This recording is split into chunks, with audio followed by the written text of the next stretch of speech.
I would just say, like, write down all of the things that like bring you that emotion of like your best self, and then like start making goals that can help you get there, understanding that they're goals and you get to show up as that person whether you have the goal or not. Because I hate it when people feel like they have a bad run and they feel like they owe themselves disappointment, or but it's like, did you show up in the way that you wanted to show up as your best self? Right. And that's what happened at the Olympics. Like, you know, I I did in high jump, right, but I still was able to show up as my best self, and it made it better. Hello, welcome back to the Marni On The Move podcast. I'm your host, Marni Salup. Today, I'm syncing up with heptathlete, Olympic gold medalist, and Brooks athlete, Chari Hawkins. We caught up in person back at the running event in November. Chari and I sync up about her Olympic journey, her awesome Instagram full of great running drills and tips, the Brooks shoes currently fueling her for success, and what's next in her running journey. Let's get into it. Chari, it is so awesome to meet you here in Austin at the running event with Brooks. Yes, thank you for having me. I'm so excited, and it's been so fun to be here so far. I mean, I just got in yesterday into like downtown Austin. It's a super cool place though. Have you done any of these kinds of events before, like as a pro athlete? I was actually talking to CJ and I was saying, like, you know, I've actually never worked in corporate, but I've been to so many of the like big corporate events. But every time I do it, I'm always like so blown away by everybody's creativity and like all the booths and like the environment, and like especially when it comes to running, like something I love so much about running, the running community itself brings people together from like all walks of life, and you can see it when you come to like a running convention because everybody loves running. So they're interested in the innovation, they're interested in the shoes, in the products, in everything, but at the end of the day, they also want to go on a run with each other and everybody's in a good mood. And it's an amazing community. Yeah, it reminds me of the quote from Legally Blonde where she's like, exercise gives you endorphins. Endorphins make you happy. And that's how I feel about like the running community, is everybody's just like in a good mood all the time because they're like, oh wow, like let me go on a run. And I'm like, oh my gosh, okay, let's go on a run. But then afterwards I'm like, wow, that was kind of fun. I mean, running is, that's awesome. I love that. That's actually one of my favorite movies, Legally Blonde. Yeah. So, like, oh, so good. I love that movie. Yeah, it went on Netflix and I was like, yes, okay, this is what we're doing for the next 3 days. Got it. Wait, love but it. like, you know, is there a new version too? Like, was there like a remake of it? No. No. Not Legally Blonde. We're thinking Mean Girls. Oh, You're totally. thinking Mean Girls. I was, like, but I also really love Legally Blonde. Yeah, but I do love Mean Girls as well. Yeah. But that's on Broadway. I saw that. Yes, so good. We have a 16-year-old in our house, so Love like, it. definitely. Okay, so but back to you, and delete that whole tangent. No, keep it. It was fun. But back to you, and welcome to the Marni On The Move podcast. How did you get into running? Because I mean, you're here now, and we're talking about the community. Obviously, you're like a runner at heart. Yeah, so it's actually so funny, and I actually like telling the story because it seems like I'm a runner at heart because I'm so interested in it, and I love like finding ways to make it better by improving other people and my own technical abilities and our endurance and all of that kind of stuff. I'm so interested in the science of it. But I used to think running was the worst thing that could happen to anybody. Like, it was a punishment because I played basketball, I did volleyball, and if we were in trouble, we had to go run. Right? So running was always the punishment. So when my friends in 7th grade were like, hey, Chari, like, you should come and do cross country, I said, absolutely not. I didn't do anything wrong, so I'm not gonna go and run for fun after school. But then all my friends couldn't hang out with me because they were all hanging out at cross country and they seemed so happy doing it. And so when track season came around later, I was like, okay, I guess I'll start doing it. And then I got into track and then fell in love with the sport, fell in love with the concept of all of the events, and I became a heptathlete myself. And then eventually running got a hold of my heart, and here we are. Tell me about all the events you do. So the hurdles are the 100 hurdles, and they're actually it's one click up from the bottom. And so the hurdles are on these little like pulleys that you can go higher, higher, higher. Okay. The men actually go all the way up to 42 inches, which is insane. Honestly, women more have to sprint and be coordinated sprinters, and men have to actually hurdle. The mobility that men professional hurdlers have is unmatched. Yes. Like Dancing with the Stars. Go find yourself a male hurdler. They're really good. Yes, the high jump, I like the high jump to feel a lot like a layup in basketball. So if you've ever done basketball and you do like a layup, that's pretty much like the coordination of high jump, and now you're just kind of like flopping back onto a mat. Okay. So fun. I grew up playing basketball. That was my like first real sport that I was introduced to in my life. Right. So high jump has always been like really special because it was a natural thing for me. Shot put's actually one of my best events, but it's something that people don't think about a lot. It's because I am a jumper at heart, and I learned how to make my body use my jumper explosion and get behind the shot put and throw it really far. And then the 200, that's just, you gotta get fast, you gotta continue to improve, and for me, technical like improvements were the key for me. Long jump, go have fun, jump as far as you can. Honestly, that's the key. Run fast, jump far. Javelin, that's a mess. I barely figured that out this year, but it's so much fun once you figure it out. And then the 800 is just like, hey, like you're really tired, go.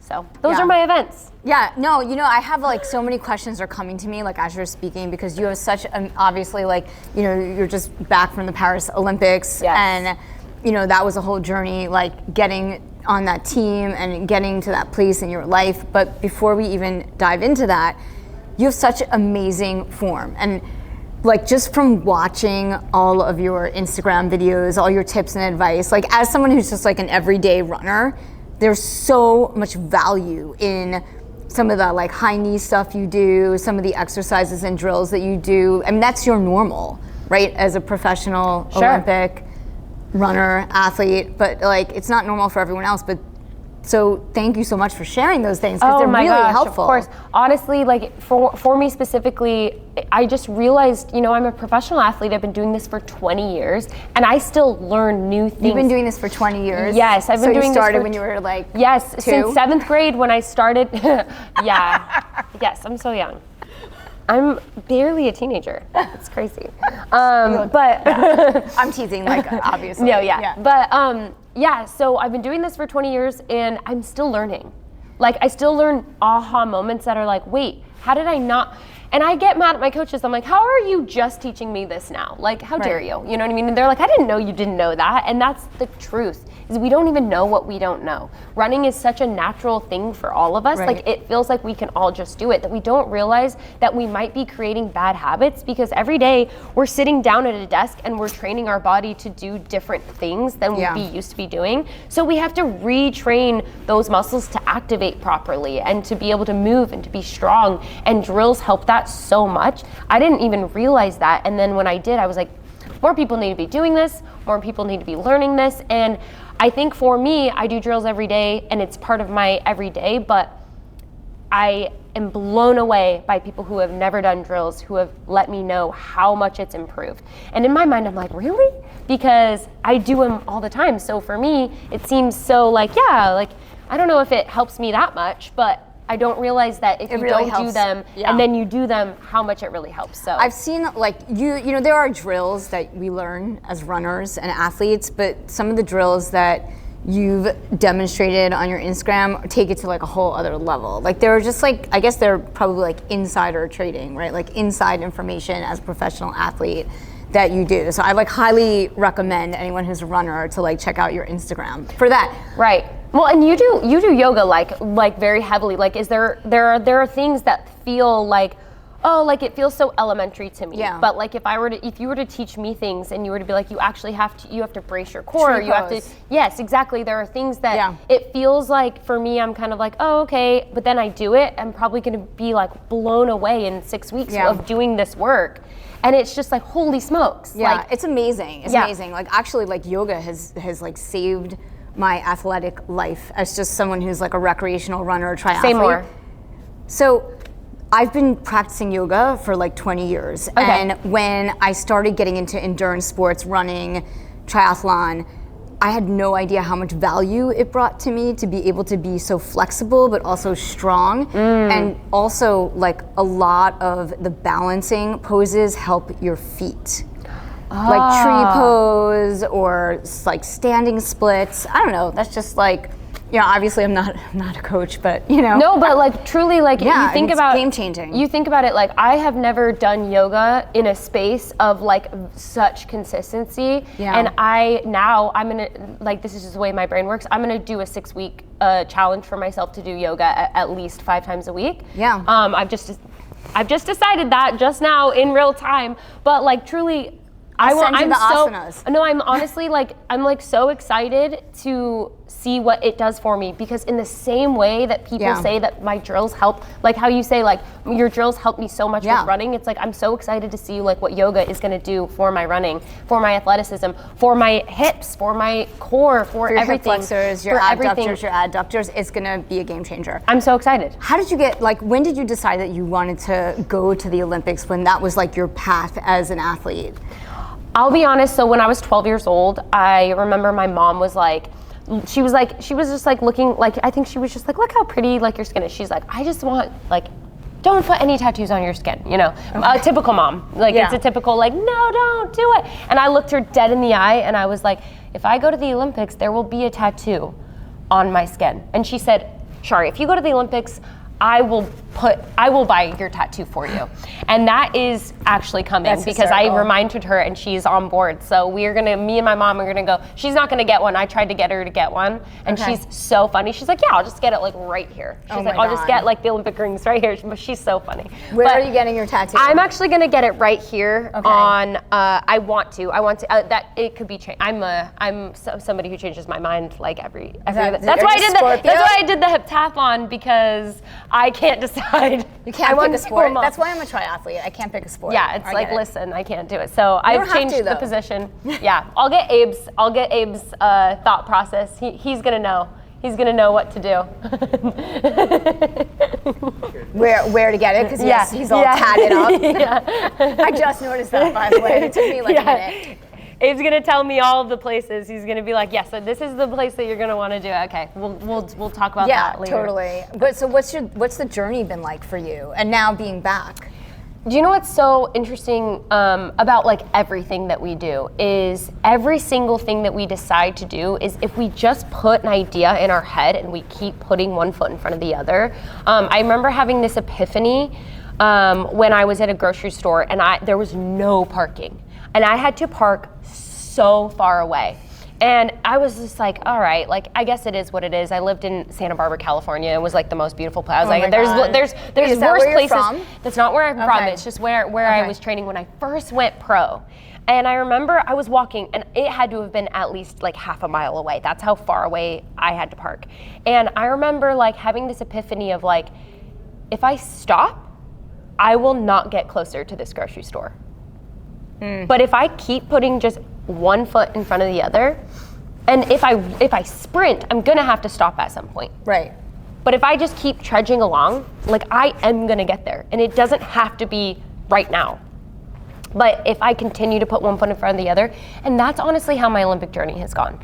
Because I think that if anybody goes to sleep and wakes up and that they're an Olympian, it's gonna be an overwhelming thing. And I think that that's probably why a lot of research is done on people who win the lottery crazy and then like they like everything comes crashing down. Right. It's like a really known thing, right? Because we didn't dip our toe in and get used to the environment and like put ourselves into that space. Yeah. And so there's a lot of things that happen because whenever we have full circle moments where we remember where we were and then we see where we are, it's emotional. Right? Yeah. And it's very like exciting and very amazing. But then we also look at the journey and we say it almost feels like, of course, like we put one foot in front of the other. And that's another thing that like I always like to say is like, if you've decided that you want something, you watching, if you decided that you want something and you don't have to get it tomorrow and you don't have to get it next year and you don't have to get it in 5 years. But if you've decided that you genuinely want something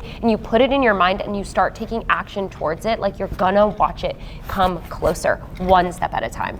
And amazing. That's such amazing advice. So talk to me about how you connected with Brooks, what shoes you're wearing, why, what else is in your quiver, like what's your race shoe? I am wearing a skirt and I was gonna be like, let me show you.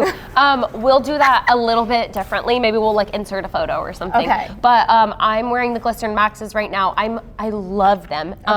So I used to be more of like a sturdy Brooks shoe. So like I loved their shoes that had like a lot more structure to them, mostly because I'm a heptathlete. So I would go from like running, jumping, throwing, lifting, all of the things, and I liked all of the go-to support shoes are amazing for me because it gives me that like extra structure and I don't have to worry like when I'm jibber jabbering all over the place. But now that I'm doing a lot more mileage, I am obsessed with anything with like a big max cushion. And so their Glycerin Maxes, I'm obsessed with them. I'm wearing them all the time, and every time I have a long run, and even if I love what's a long run?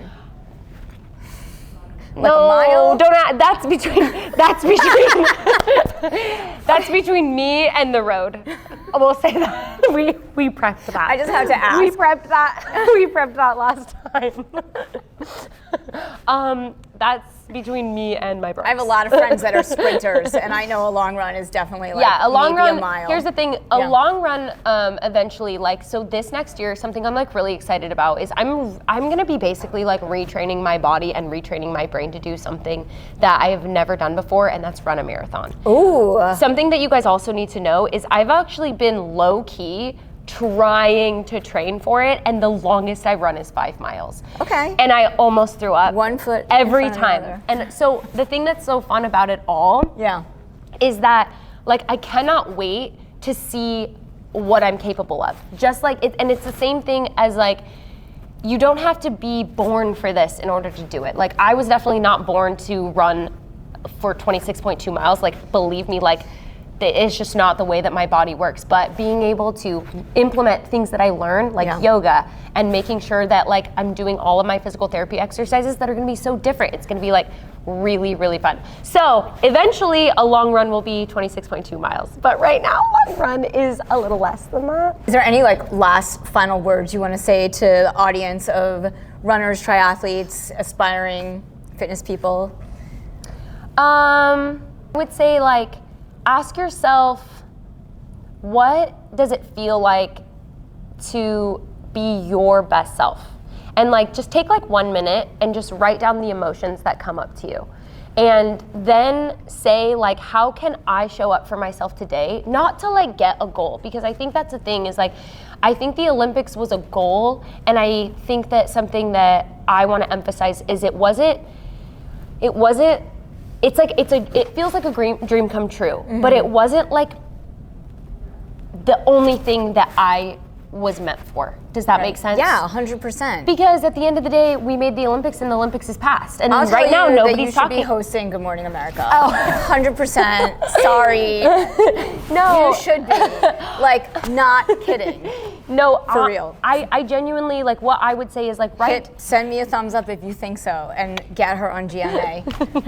I would just say, like, write down all of the things that like bring you that emotion of like your best self, and then like start making goals that can help you get there, understanding that they're goals and you get to show up as that person whether you have the goal or not.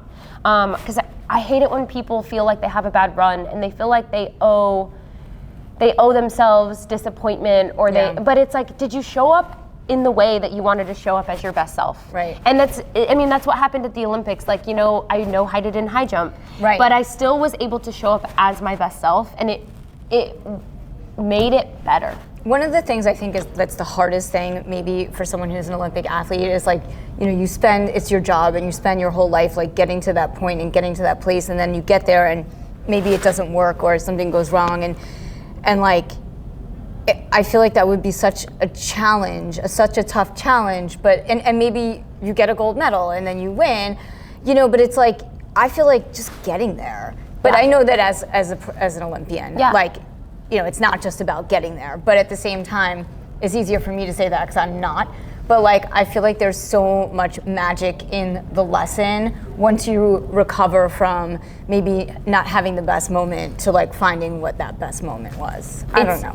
I think it's really special and we don't get it very often. Right. But I think it's really special to be able to look back on moments where we actually thought we would break. Yeah. We actually wanted to quit more than we've ever wanted to quit, and we continued fighting. Yeah. And being able to look back on moments like that, there is very few things that fill you up as much as reminiscing in that space. Yes. And so when you're going through a hard time, understanding that this is the challenge, that you have the opportunity when you're going through a hard time to continue to push through so that this can be that reminiscent moment. Yeah.